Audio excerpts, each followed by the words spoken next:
Hello बच्चों, आज की क्लास में हम एक नया टॉपिक स्टार्ट करने वाले हैं जिसका नाम है प्रोबेबिलिटी। ये बेसिकली क्लास 10 का टॉपिक है। ये है दिस इज फॉर क्लास 10। तो देखो, प्रोबेबिलिटी की सबसे पहले तो ये प्रोबेबिलिटी मतलब इसे हम एक एक्सपेरिमेंट से समझते हैं, क्योंकि बेसिकली प्रोबेबिलिटी सारा हमारा एक्सपेरिमेंट का ही खेल है। तो देखो, यहाँ से पहले कुछ ये जैसे कि ये लेट्स से हमारे पास एक सिक्का है। यहाँ मेरे पास एक सिक्का है, 5 का एक सिक्का है मेरे पास। This is a 5 rupee coin. This is a 5 rupee coin. अच्छा, मैंने इसको टॉस करा ऐसे, ऐसे मैंने इसको उछाला हवा में, और फिर जब इस सिक्के ने लैंड करा, तो इधर तो हमारे पास एक हेड्स आता है, नहीं तो फिर एक टेल्स आता है प्रॉपर। सो देखो, ये पूरी प्रक्रिया जिसमें हमने एक सिक्के को लिया, उसको उछाला, उसको हम बोलते हैं एक्सपेरिमेंट। उसको हम बोलते हैं हमारा एक्सपेरिमेंट। और जो भी हमारा फाइनल आउटकम है, यानी कि जो भी हमारा फाइनल रिजल्ट आया, उसको हम बोलते हैं आउटकम। उसको हम क्या बोलेंगे? हर एक एक्सपेरिमेंट का एक आउटकम होगा। ये तुम लोग समझ लो, हर एक एक्सपेरिमेंट का एक आउटकम होगा। उसी तरीके उसी तरह से हमारे हर तो हर एक्सपेरिमेंट का एक आउटकम होता है। उसी just in the same way हमारे पास हर एक आउटकम के पीछे एक इवेंट होता है। हर एक आउटकम के पीछे एक इवेंट होता है। इवेंट मतलब क्या? ये देखो, जैसे एक सिक्का उछाला, मैंने बोला कि इसमें हमारा ये हेड्स आने के कितने चांस है। देखो, प्रोबेबिलिटी मतलब तुम हिंदी में नहीं जानो। प्रोबेबिलिटी मतलब हमारा होता है संभावना। प्रोबेबिलिटी मतलब वो हमारा संभावना।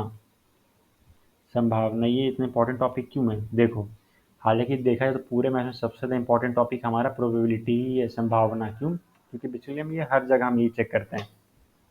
हम लोग जब वेदर के फॉरकास्ट करते हैं तो बारिश होने की संभावना कितनी है, धूप निकलने की संभावना कितनी है।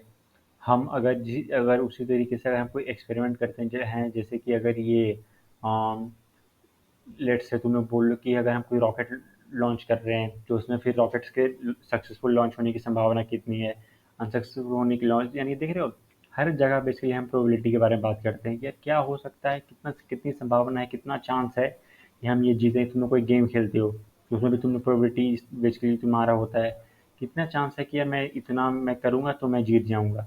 उस तरीके से बेसिकली ये प्रोबेबिलिटी हमारा वही है। ये हमारा दिखाएगा किसी भी संभावना के बारे में।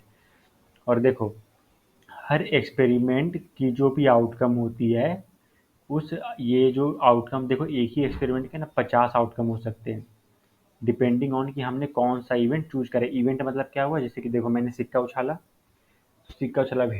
अब ये हेड आने का चांस कितना है, वो हमारा एक इवेंट हो गया। टेल आने का चांस कितना है, वो हमारा भी एक इवेंट हो गया। तो उसी तरीके से हर एक्सपेरिमेंट में हमारे कई तरह के इवेंट हो सकते हैं। हर एक्सपेरिमेंट हमारा event one, event two, three, four, हमारे इन्फिनिट नंबर ऑफ इवेंट हो सकते हैं। और हर इवेंट का एक आउटकम होगा। और हर इवेंट का एक आउटकम होगा। Every event has a outcome. समझे कि ये इधर तो वो होगा, नहीं तो फिर नहीं होगा, है ना? अगर मैंने सिक्का उछाला, इधर तो हेड्स आएगा, नहीं तो फिर ये टेल्स आएगा। अब देखो यहाँ क्या है।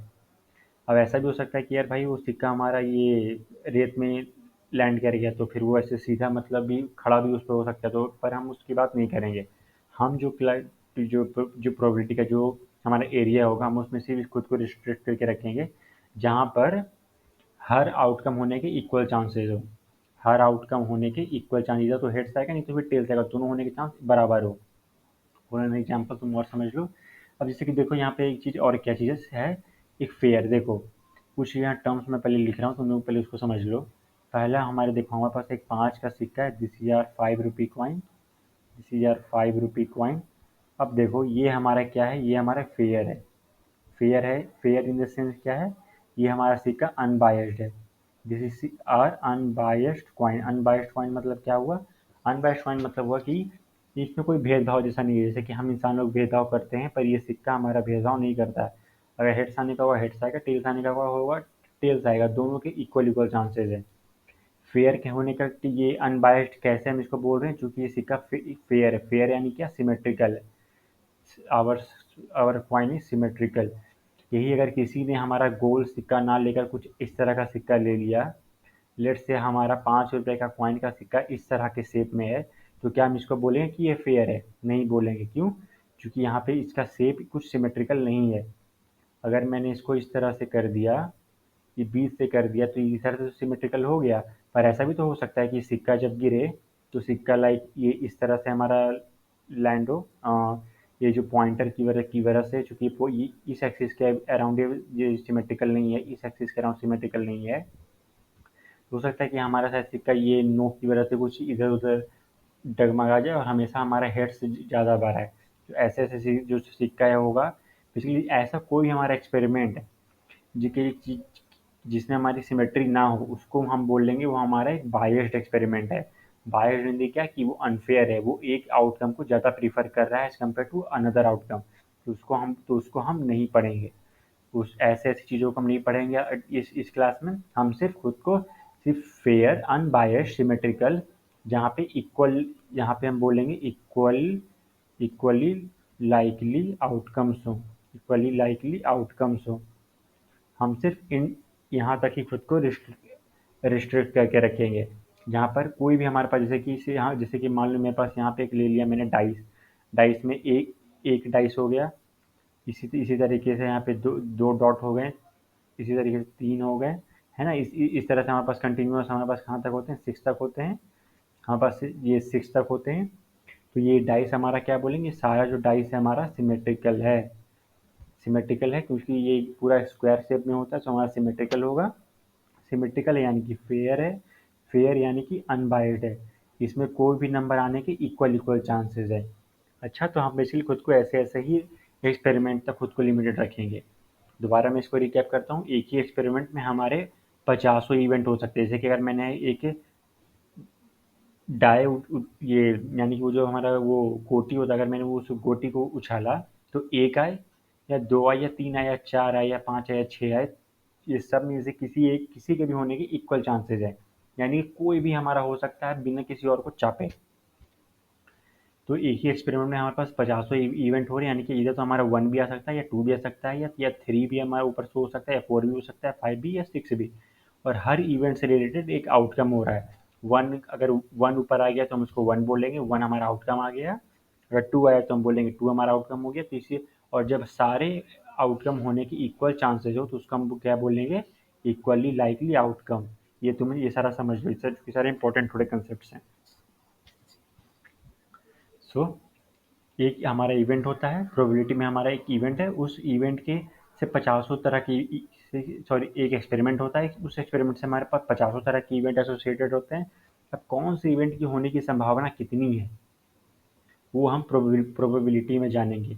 क्यों? क्योंकि हमें बेसिकली, हमें मेन मकसद होता है हमारा आउटकम का। जैसे कि मैं तुम्हें वेदर फोरकास्ट करना है, एक्सपेरिमेंट हमारा हो गया वेदर फोरकास्टिंग। वेदर फोरकास्टिंग हमारा एक्सपेरिमेंट हो गया।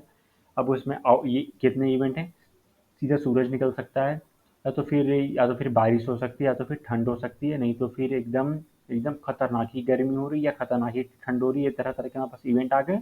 अब हर इवेंट से एक आउटकम हो रहा है। बहुत ज़्यादा गर्मी हो गई यानी कि एकदम गर्मी ही गर्मी हो रही है, टेम्परेचर बहुत ज़्यादा भाग रहा है। बारिश हो गई तो पूरी बारिश बारिश ही हो रही है। तो हर इवेंट से रिलेटेड एक आउटकम है।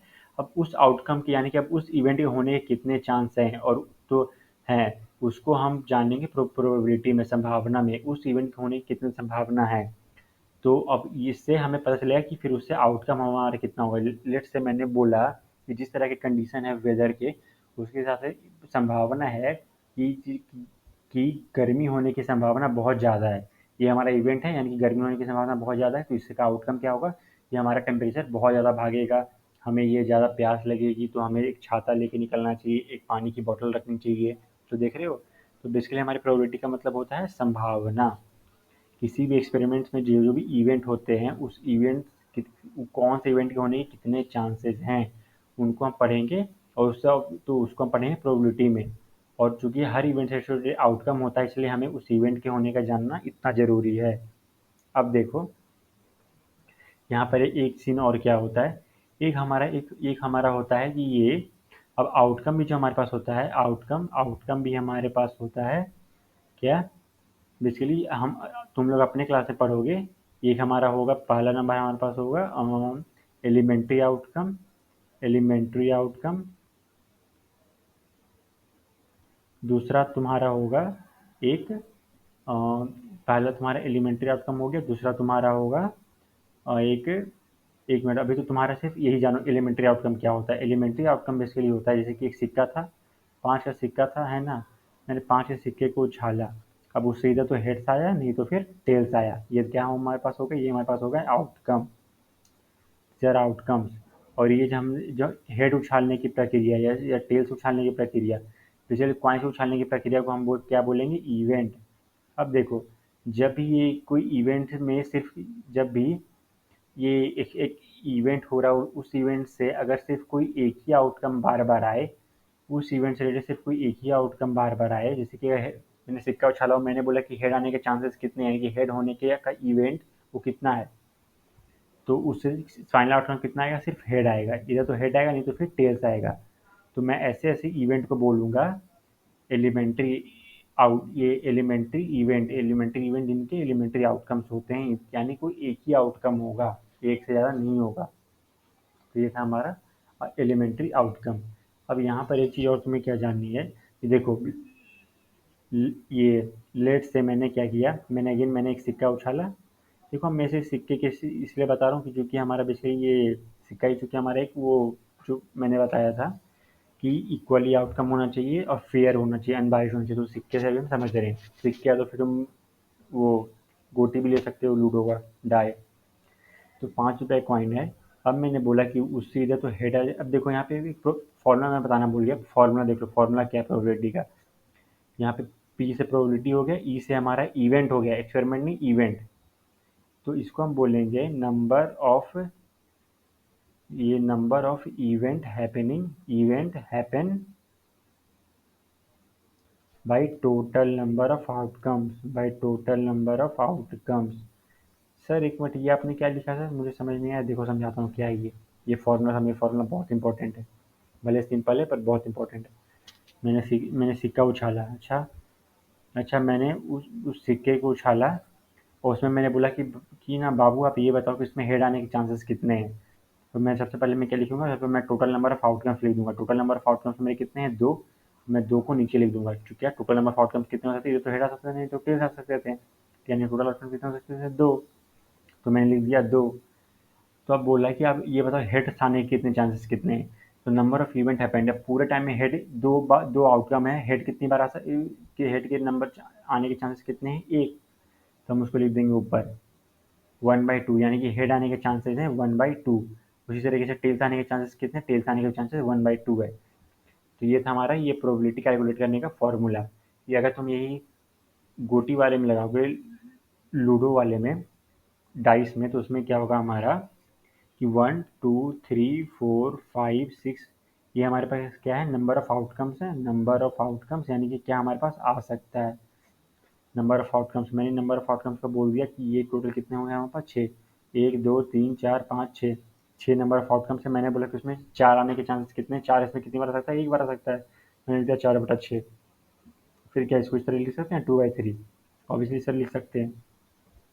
अब मैंने पूछा कि उसमें 2 आने के चांसेस कितने? 2/6 लिख दोगे। मैंने बोला कि 5 आने के चांसेस कितने? 5, यानी कि 5/6 लिख दोगे। तो देख रहे हो, इस तरह से हमारा ये प्रोबेबिलिटी कैलकुलेट करते हैं। 4 आने के चांसेस हैं 2/3, 2 आने के चांसेस हैं हमारे पास 1/3, 5 आने के चांसेस हैं हमारे पास 5/6। अब क्या करो, तुम सारे प्रोबेबिलिटी में तुम ऐड कर दो। 1/6 plus plus 2/6 plus 3/6 plus 4/6 plus 5/6 plus 6/6। मैंने क्या बोला कि तुम ये सारे प्रोबेबिलिटीज़ को ऐड कर दो। ये मैंने क्या लिखा है? ये मैंने लिखा है कि ये सारे आउटकम से आने के चांसेस कितने हैं? 1 आने के चांसेस कितने हैं? 2 के, 3 के, 4 के, सबके आने के चांसेस कितने हैं? इन सबको तुम ऐड कर दो। इन सबको जब तुम ऐड करोगे तो पता चलेगा कि सबकी वैल्यू कितनी आ रही है? 1। एक एक्सपेरिमेंट में जितने भी इवेंट है, सारे इवेंट को ऐड करके हमारा फाइनल आउटकम आता है 1। हाँ, ट्राई करके देख लो। 1/6, ये 1/3, 1/2, 2/3, 5/6, 6/6, ये भी कट के 1 आ जाएगा। तो देख लो 1/6 plus 1/3 plus 1/2 plus 2/3 plus 5/6 plus 1, ये सबको ऐड करके देखना 1 आएगा आंसर। यानी कि ये हमारा दिखा रहा है कि कोई भी हमने एक्सपेरिमेंट लिया है जिसमें हमें अलग अलग इवेंट होने की संभावना को कैलकुलेट करना है, सारी इवेंट को मिला के हमारे पास आउटकम आएगा 1 यानी कि 100% प्रोबेबिलिटी। समझ गए? सो बेसिकली और भी हमारे पास ये तरह तरह के आउटकम्स हैं, जैसे कि इसमें मैंने बताया एलिमेंट्री आउटकम, फिर एक होता है इम्पॉसिबल इवेंट, यानी कि ऐसा इवेंट जो हो ही नहीं सकता है।